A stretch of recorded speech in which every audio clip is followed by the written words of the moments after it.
All right, we are live. What's up, everybody? Welcome to the fifth edition of the Life After Spinal Fusion podcast. Today, I'm here with Ephraim. He is an IFBB Pro bodybuilder, and at some point in all the podcasts, I've thrown out the message that if you're not where these guys are, because we've had a powerlifter on here, we've had a guy that runs triathlons on here, we've had another bodybuilder on here. That's It's not a problem. You just have to work with what you have. And I've had a few people message me and they want to come on and they want to know what I'm looking for. And Ephraim is a perfect example of what I'm looking for. You've got a great attitude. You have a super hard work ethic. And everybody's going to see that here in a second because you can't fake the diet that you're on to get that lean for bodybuilding. And he's just got an awesome personality. So to get started, I want Ephraim, can you just introduce yourself and tell us what you do for a living? Yep. So my full name is Ephraim Gudgeon. I was born and raised in one of the bigger towns or cities in New Zealand, a place called Hamilton. It's probably about maybe 150, 160,000 people. So in terms of New Zealand, it's quite big, but America, it's probably really, really small. So I grew up there, born and raised there. Pretty much my whole life I was into sports and just anything active, surfing, swimming, rugby. Here in New Zealand we play rugby. It's our number one sport, so everyone plays that growing up. Just was your average just young fella, just into sports. Anything outdoors I was really, really hard out into. So what I do for a living now is I manage an Anytime Fitness gym. I'm not currently living in Hamilton, New Zealand at the moment. Me and my wife moved to a smaller town called Gisborne, New Zealand, and we've been here for about maybe 2.5 years now, and really, really enjoying it here. I only moved here just for the job, managing the Anytime Fitness gym. So I've been doing that for 2.5 years now. I'm really, really enjoying it, and then just on and off, I do take on clients for personal training. So I do personal training, but that's just kind of more of a hobby more than a full-time or even part-time job. I'm more of the manager office side of things at the gym. So that's what I'm doing at the moment. Well, that is awesome. So I guess we're going to just jump into it. Everyone's going to want to know what led to you having to have the spinal fusion and what levels are you fused? So it was probably about 2 years ago now, just over 2 years ago, February 2017. I was me and my wife, we were here in Gisborne actually, just on a little bit of a break. I think there was a long public holiday. We had a long one weekend, so we came here to visit some family here in Gisborne. And on the way driving back to Hamilton, we decided to stop off on the side of the road and just have a swim at a waterfall. Just being that young adrenaline-seeking fellow, I guess, back then, I decided to just jump off the waterfall. Just for fun. Just thought it would be a fun thing to do. And so I jumped off the waterfall, and I guess it was just at a high height, the impact of me hitting the water. What happened was when I hit the water, I had a burst fracture. Burst fractured my T12 vertebrae. And then when I hit the water, it was just instant. I knew straight away I couldn't really feel my legs. And I was just really, really, really in pain. And so I came out of the water and tried calling for help, but no one could really hear me just because of the waterfall. And so I ended up having to swim to the side. When I got to the side, my uncle who was there, he was on the way back to Hamilton with us, him and his family as well. So he came and pulled me out of the water. And when I was lying on the side of the water, people were trying to help me and keep me warm, and helicopter had to come fly me to hospital. And in hospital, they pretty much just told me, I was paralyzed and wouldn't be able to walk or get any feeling back in my legs.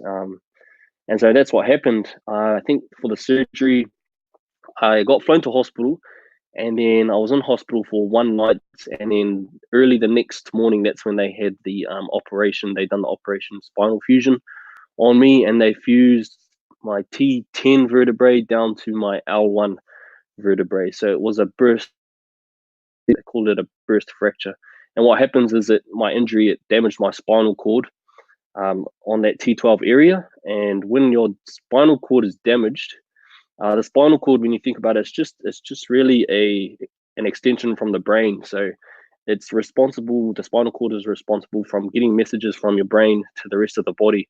And so the part that I damaged was the T12 vertebrae, which is the part that's responsible for getting the messages from the brain to your hips down to your legs. So, which is the reason why I can't walk or can't feel anything pretty much from my hips down, and been like that ever since, man. So yeah, that's a long story short. Yeah. So I know it's maybe tough for you to talk about that. How many times do you have to answer that on a weekly basis? Probably at least 5 times a week. Yeah, almost every day. I'm talking about it at least once. Yeah. Do you get tired of it? Do you wish people wouldn't ask? I did at first, or not at first.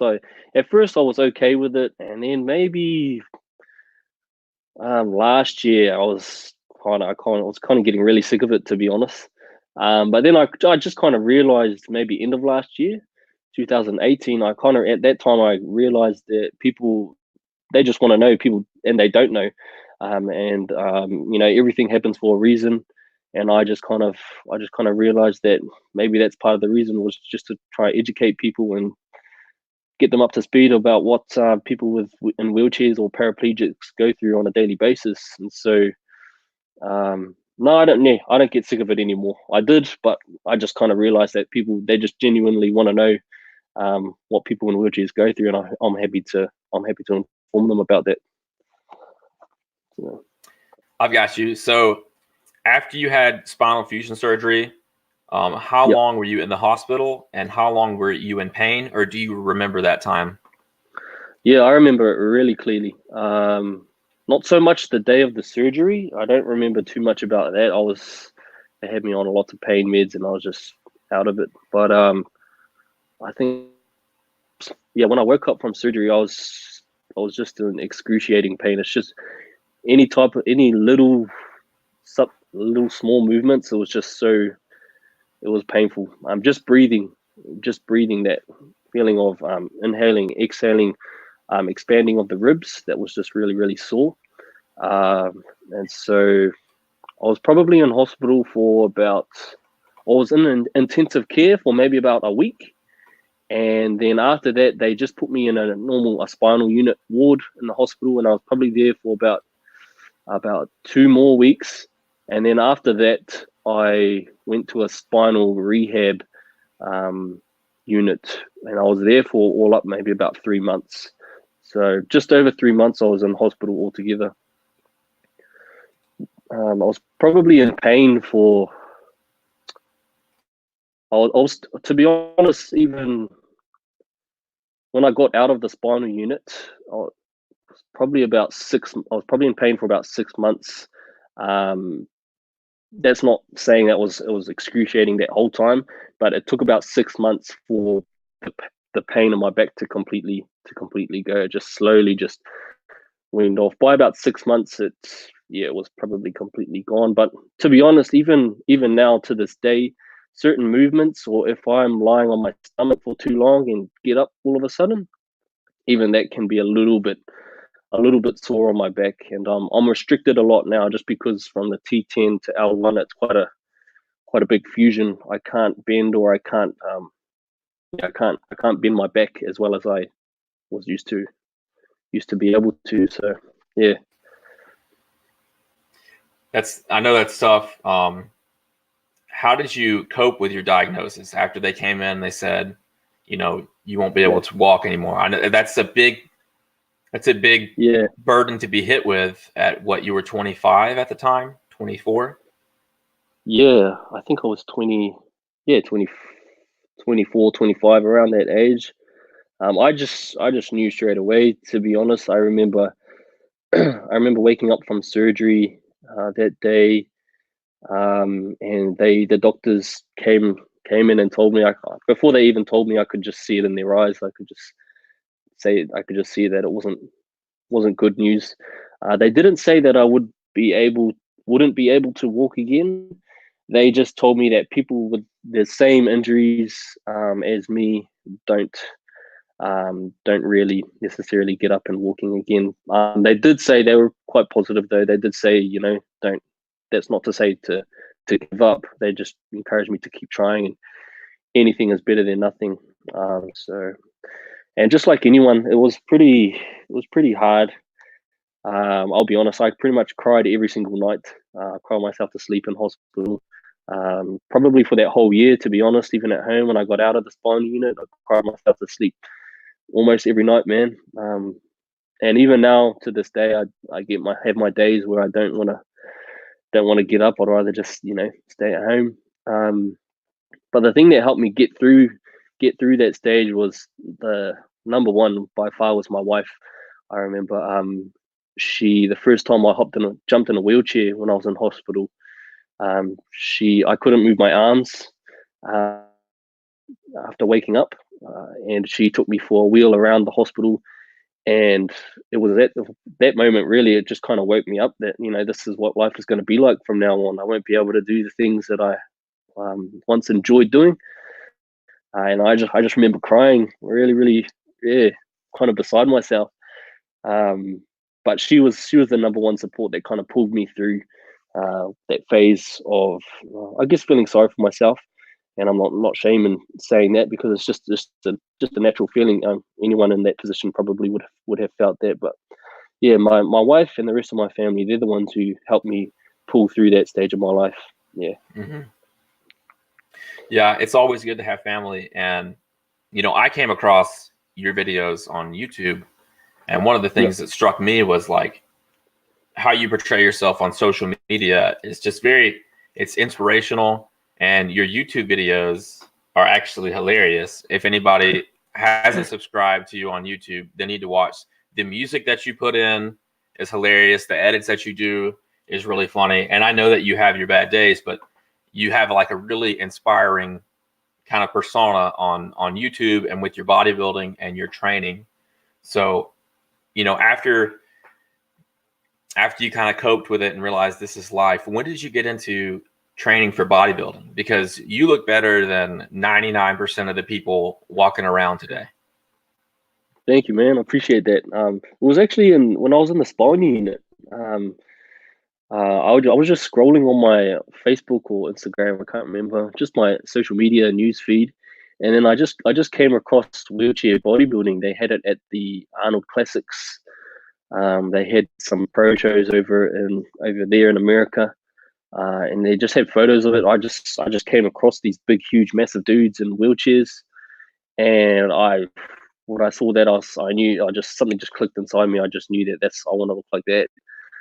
If I can't do the things that I once was able to do, then I want to sit in my chair and look the best, at least. If I can't do the best things, I want to look the best. So it was just ever since there. I got out of, my accident happened in February 2017.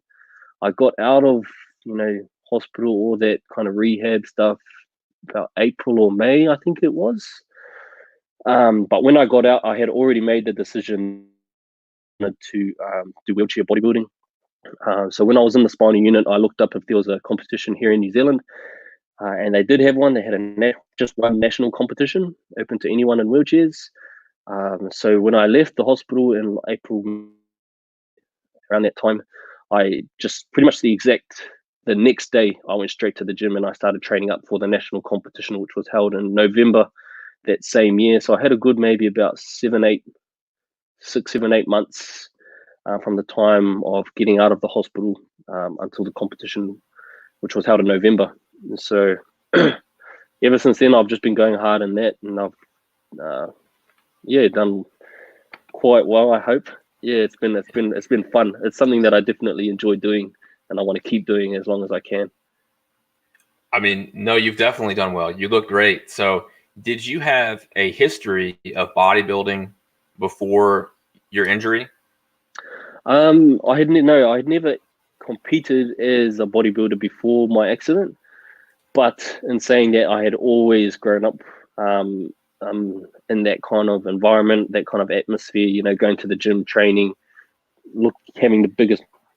Uh, yeah, my dad was hard out into Arnold Schwarzenegger. I remember growing up watching Conan the Barbarian and Terminator and Yeah. all his bodybuilding competitions. I remember, just watching that in the lounge in the sitting room with my dad. So I always had grown up around that. And before my accident, I had thought about doing competitions, but I had never actually made the put it into action of jumping up on stage. I had just kind of thought about it. It wasn't something that um, I thought I'd actually do. I just thought, oh, it'd be cool if I could. It wasn't until I had my accident and was in the wheelchair that I made that decision that that's what I wanted to do. So I love it, man. It's something that, wakes me up every day. Well, you're really smart with your programming from what I've seen. Can you talk about what exercises you have to modify and what exercises you have to avoid? Yep. What I tell people is I just tell them anything that an able-bodied person can do. I just do it differently. Obviously I can't train legs, so I don't do squats, I don't do deadlifts, any of that type of thing. But anything that an able-bodied does, someone in a wheelchair with my type of injury anyway, they can do as well. So just an example, one major one big one that I found out really, really quickly was just balance. I couldn't balance at all when I was lying on a bench. People don't realize how much they rely on their legs to stabilize them and to balance them, and they don't actually realize how much leg drive you use for example, when you're on the bench. That drive that you use, that you get from your legs, it really does help in your bench press. And so I quickly learned that I had no balance, and on the bench press, I'd fall off the bench. I've come close to falling off the bench lots of times. So what I have to do is anytime that I'm jumping on a bench, doing that type of movement, I have to strap myself to the bench so I don't fall off, because I just don't have my legs to stabilize me. So there's that one. That's kind of the biggest one that I pretty much use all the time. Another one can be just when you're on a lat pull down. If I was doing lat pull downs, because I don't have my legs and my glute muscles to keep me seated, I end up just pulling myself right up. And so what I have to do is I have to strap my hips down to the chair, and just so I can pull the machine down. So just little things like that people don't realize that we have to do. But eventually you find ways. There's always a way to do an exercise. Probably the one exercise that I found that I can't do or have trouble doing is barbell bent over rows. That's the only one that I have found that I struggle doing. I jump on the bench press and lie face down, but even then it doesn't feel the same, because I remember what it used to feel like before my accident. So still working on that one. You're not alone there, because if you go into any gym today, at least in the US, you maybe will see one person doing a barbell bent over row. So you're definitely same here not in New alone. Zealand. It's the same here, man. Another thing that I noticed is you have a cushion that you have to put under you on the bench. Yes. Yep. What is that? Like a air-filled cushion, or is it gel? Yeah, it's an air-filled cushion. So I use that. My legs, they've atrophied quite badly, just because I don't use the muscles in my legs don't get worked. So my butt is pretty much just bone. There's nothing there. There's no meat there, and I'm really prone, for those who end up watching this, because you sit on your butt all day. People in wheelchairs, the blood circulation just doesn't get there, and what happens is eventually your skin just ends up deteriorating if you don't get off it. And it can be quite bad where the skin just rots away and just ends up getting to your bone, and that's really bad. They call them bed sores or pressure sores. People in hospital get them quite a lot, or elderly, and so what that cushion does, it just gives me a little bit more cushion, just to soften the bench, so I don't get any pressure sores. So that's all that for. Just little things people don't realize or think about. People in wheelchairs go through. Even myself, I had no idea what a pressure sore was until I was in the chair. So that's what that cushion is. I carry that with me everywhere, in the car, at the gym. If I go to the beach, I just throw that on the ground and sit on that. I can't sit on the ground. Eventually it ruins my butt. Yeah. No, because I work with people in wheelchairs, so I know some of the stuff that you go through. Yeah, for sure. One thing that you probably get tired of is, I'm sure that you have friends that complain about leg day, because after you train legs, you have to walk on your legs all day. But for you, after you train anything, you have to use it immediately after to, roll out to your car, to transfer into your car, to transfer at home. So talk about, how do you manage muscle soreness, and how do you manage preventing an injury when you're training? Because I know you don't want to have any injuries. So for me, something that I was really, really big on was just going to the physio, massaging. Something that I used to be quite really big on, which I should still be into now, I'm not, but is acupuncture. I used to do that really, really often. Just all that rehab type stuff at the physio. Because like you said, when I'm working out in the gym, doing a bench press or doing any type of, everything that I do requires my arms. They're pretty much my legs now. It's what I use to get around.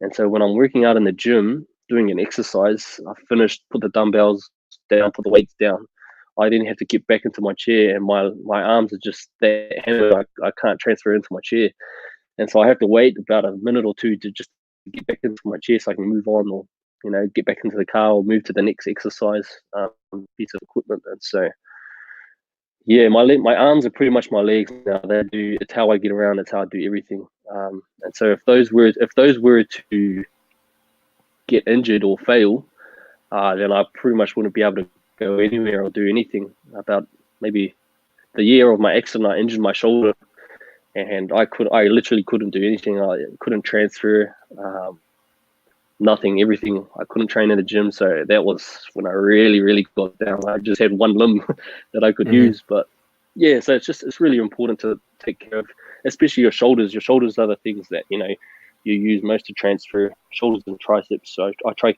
to keep those in good nick.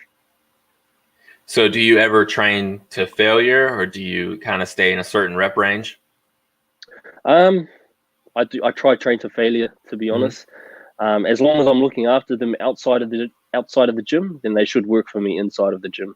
And so, I've always, for me, I want to train just like any other able-bodied person. If an able-bodied person trains to failure, then I got to train to failure if that's what the goal is. Not all the time I train to failure. It depends what my goals are. But anything that an able body does in the gym, I try to do in the gym as well. As long as I'm looking after my shoulders and my arms outside of the gym, then they should be working for me inside. So, yeah, man. And for those of you who are going to watch this on YouTube later, or for those of you who are going to listen to it in podcast format, please go and watch this on YouTube so you can see what Ephraim looks like, and subscribe to his channel because he looks crazy. I want you to tell me about this picture in a minute, but I also want to point out that I don't think most bodybuilders at a show are going to have abs sitting down that look like yours. So I know you had to diet like crazy. So tell me about this photo and tell me what's happening in this photo. So that photo there it was only my third competition I had ever done. And that was a competition over in Toronto, over in Canada. Mm-hmm. So that competition there, I found out about that competition early this year, probably about February or March. And I remember seeing the competition, and the promos on the competition said that whoever wins that competition, the overalls, gets their IFBB Pro Card, which pretty much means that when you have that Pro Card, you can compete as a professional bodybuilder at competitions like the Arnold Classics and the Mr. Olympia, which is pretty much the Super Bowl of bodybuilding. Mm-hmm. That Pro Card allows you to do that. And so when I saw that, I asked my wife, wouldn't it be cool if I jumped in that competition and won? And we were kind of humming and ahhing. It cost a lot of money to go over there, and I didn't want to pay all that money and come second. And so, cut a long story short, I ended up doing the competition, and that competition there's just me. That photo there's just me winning that competition and winning my Pro Card. I never thought that I'd be able to win my Pro Card. Just that was because of what I said. That was just my third competition ever in bodybuilding, and to win your Pro Card at your third competition is almost unheard of. But I was pretty lucky to be able to do that. It took a lot of dieting, like you said. People in wheelchairs, because they can't do cardio like an able-bodied person, it all comes down to the diet, man. So it was just lots of months of hard dieting and strict eating to get into that shape. I don't look like that anymore, but so it was an unreal feeling, man. I'm still buzzing about it, to be honest, months later. Well, you don't look like that now because you're putting on some more muscle, and then you're going to look better. You're going to look even better the next time you diet down. That's the goal. Oh yeah. So Gabe said that when he dieted down and he was on stage with low body fat and no water, that his pain was pretty high. Did you have a lot of pain when you dieted down that much? No, I didn't have any pain, not in my back anyway. And in terms of the spinal cord or vertebrae, that kind of thing, where my fusion, I don't have any sort of that pain. And saying that though, for leading up to that competition, I had February this year, I found out I had kidney stones. And then probably about 6 weeks before the competition, I fell off the bench. Just same thing, unstable. I couldn't stabilize. I fell off the bench and ended up fracturing my ribs 6 weeks before the competition.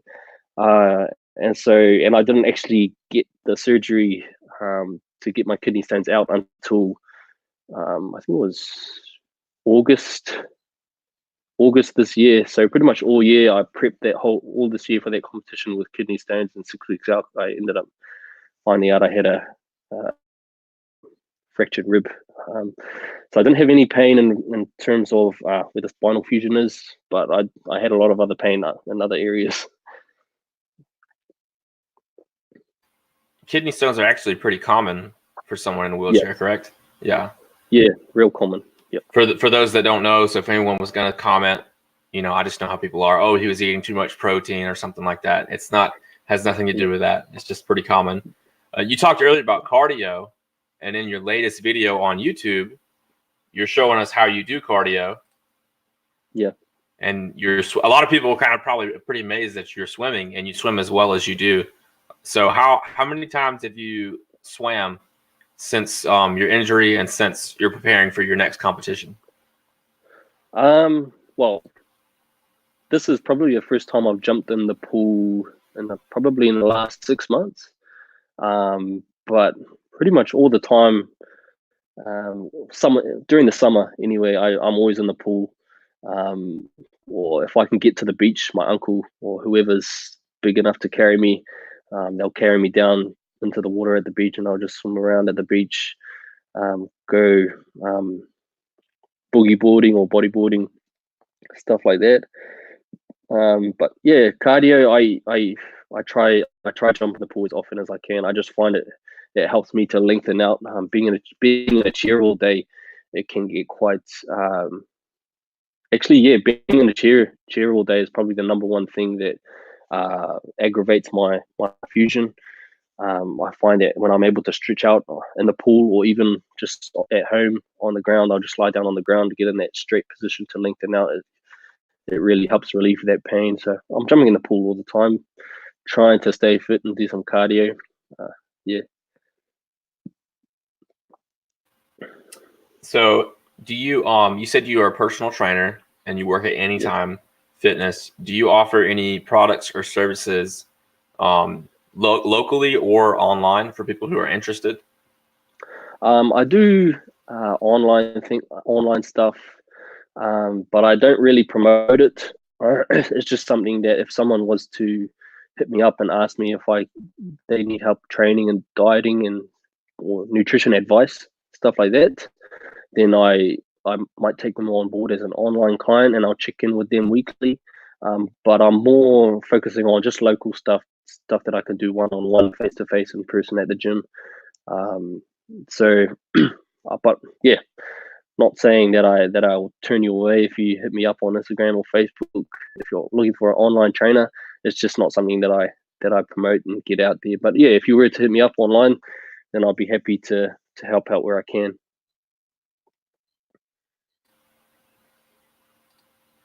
Well, with that, we're kind of in a free-for-all now. So if anyone who's watching on the live wants to get in a question, now is the time to do it. But is there anything, Ephraim, that you want to say to people who are in a similar situation to yourself?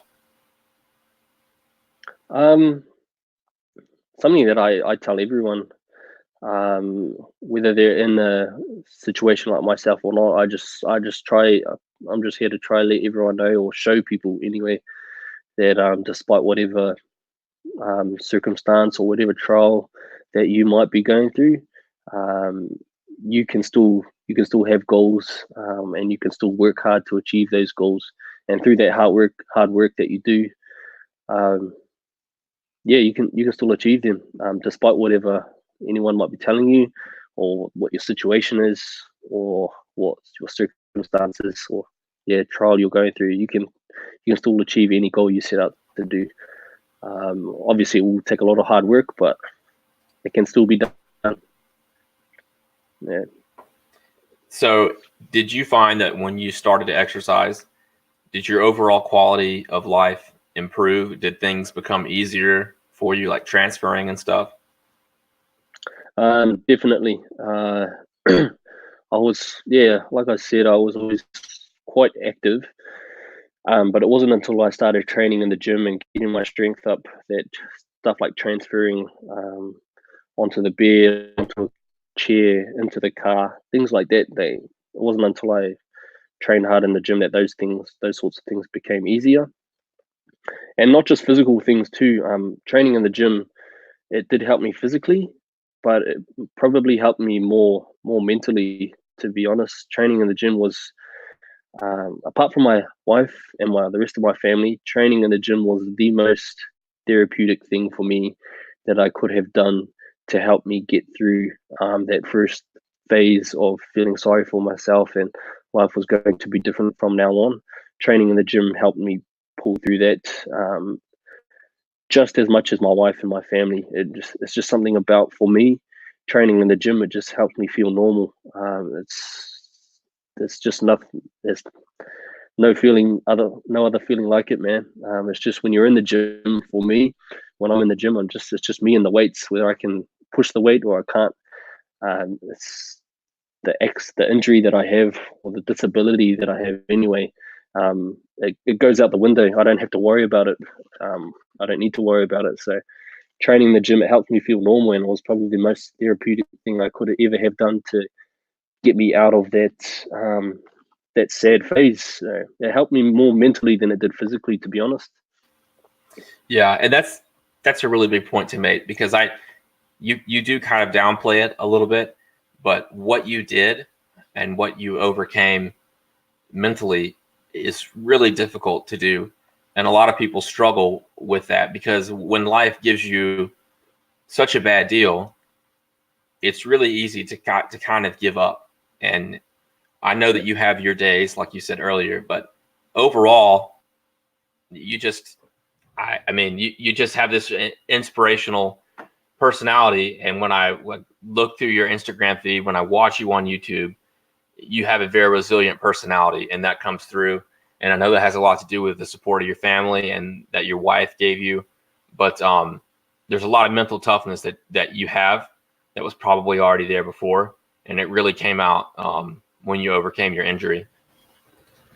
Yeah, thank you, man. Yeah, that's just, yeah, I think just upbringing. I was just brought up in a really, family oriented home, just full of, just full of love, I guess, without sounding too cheesy. But yeah, that's just really all it comes down to. And I also something that I just wanted to say to everyone out there, touching on what I said.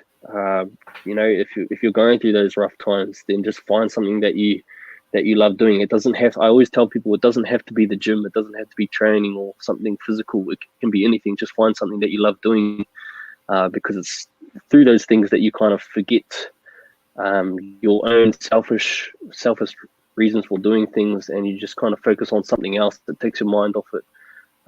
It can be anything. It can be helping people. It's through helping people that you forget your own selfish reason for doing things. So just find something that you love doing if you're going through those rough times, and then you just forget about it. That's what I done. It worked for me. Yeah, man. So you're currently bulking up. You're adding a lot of muscle because you're going to enter the 2020 Mr. Olympia. Is that correct? Yeah, that's correct, man. You heard it here first. So that's the goal. I was contemplating whether to do it or not. I didn't really want to do it, just simply because I just feel like I'm not ready. The pro wheelchair guys, they're a lot bigger than I am, and just being realistic, it'll be quite difficult to do well at that competition. But in saying that, I just realized, if this is something that I want to do, then just do it, and that's the goal from now on, is just try into that competition as many times as I can, because who knows, it might not be there in the future. There might not be any wheelchair bodybuilders. There's not many pro wheelchair bodybuilders in the world. And so who knows if it might be there any longer at the Olympia. So I want to try and make my mark now while I'm young, while I can, because all those pro guys, they're quite old, man. So I still got a lot of time. I still got time on my hands. I'm quite younger than they are, and so I'm just waiting for the right opportunity. So yeah, that's the goal, just to try to put on as much muscle as possible to compete with those big guys at the Olympia next year. Well, best of luck, and you've got my vote if that counts. Thanks, for anything. And let us know if we can do anything to help you.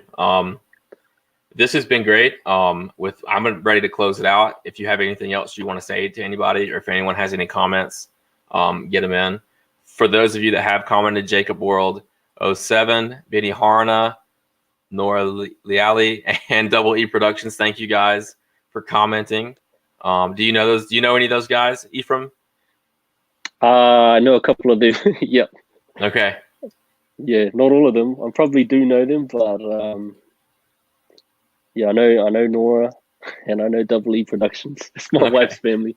Oh, is it? Okay, cool. Well, thank everybody for coming on and commenting, and thank you for coming on, Ephraim. I know a lot of people in your situation may not want to talk about some of these things. I appreciate you for coming on this platform and kind of sharing your perspective on what happened to you in spinal fusion and how you deal with it. And you're just an inspiration and a really hard worker, and you have a great attitude.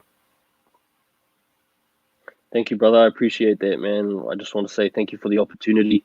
I've never done something like this before, and just thought I'd try something new. And yeah, just want to thank you, and I'm really, really grateful for giving me this opportunity to just share my story to a broader range of audience. So appreciate that, brother. Yeah, and for anybody who has made it to the end, go subscribe to him on YouTube, because his videos are hilarious. His music is hilarious. The little memes that you throw in are hilarious. And go subscribe to him on Instagram, because I've been doing some of the arm workouts you post. I was kind of stealing them from you. Oh, cool. Thanks, so yeah, they're really awesome. Well, with that, I'm going to end the live and just talk to Ephraim a little bit one-on-one. But thank you for everybody for sticking around, and have an awesome. It's Wednesday night for me. It's Thursday night for y'all.